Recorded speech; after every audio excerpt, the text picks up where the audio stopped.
Bonjour, Hervé Pambo Pambo, alias Mwechim Pamboumboum, acteur culturel, opérateur économique, créateur en 2010 d'un concept politique, les réseaux sociaux en appui de l'émergence qui soutient la politique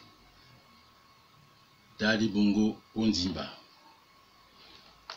Mon dossier: éboulement de terrain sur le tracé du chemin de fer au kilomètre 333 entre les gares de Lofoué et de Boué le 24 décembre 2022.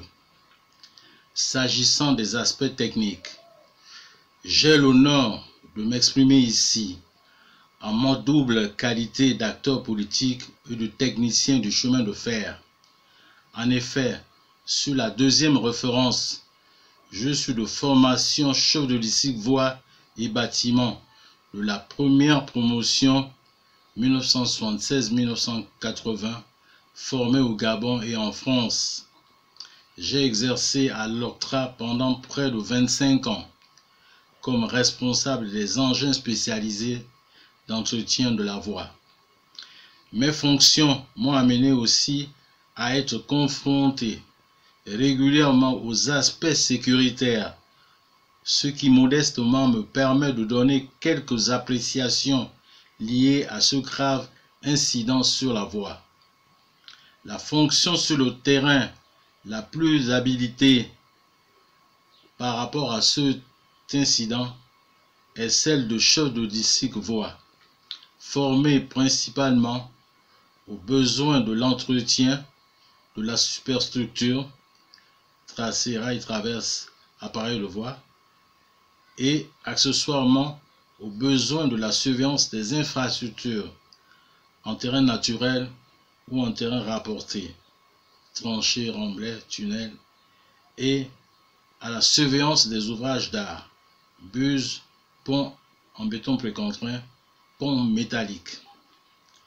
Il revient donc au chef de district la charge en premier de la responsabilité technique et pénale de tous ces éléments, y compris des vies humaines, sur le parcours dont il a la charge.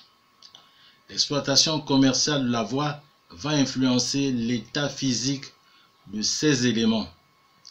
La première charge de sa fonction va donc être le contrôle, la réparation par ses soins et le rapport à sa hiérarchie par écrit de tout dysfonctionnement.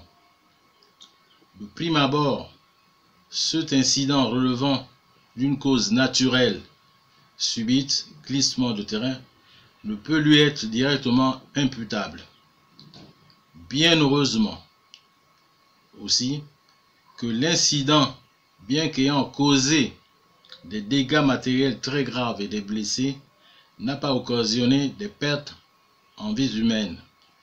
Sinon, plusieurs niveaux de la hiérarchie responsable de l'état de la voie devraient être interpellés immédiatement et mis en examen judiciaire pour nécessité d'enquête, à commencer par le chef de district sur les renseignements suivants après la mise sous scellé de ces documents.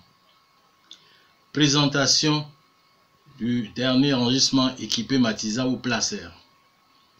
Présentation d'un carnet de tournée périodique sur son parcours, en machine ou à pied, où sont mentionnés tous les éventuels dysfonctionnements signalés par dépêche ou par un rapport écrit transmis et validé par sa hiérarchie dans les meilleurs délais. Signalement des cas d'empêchement relevant de l'absence d'une logistique d'intervention adéquate, drésine, motolori, voiture. Signalement des cas d'empêchement relevant de la non-mise à disposition par l'exploitation des intervalles suffisants de travaux en canton par le fait, par exemple, de la densité de passage des trains commerciaux et plus spécifiquement des trains minéraliers de Comilogue. Comilog et Cetrag étant à la fois maître d'ouvrage et adjudicateur, ou juge et partie, il reste à l'État, par l'entremise de l'Agence de régulation des transports ferroviaires, d'apporter son expertise au contrôle de cet outil de développement économique et social.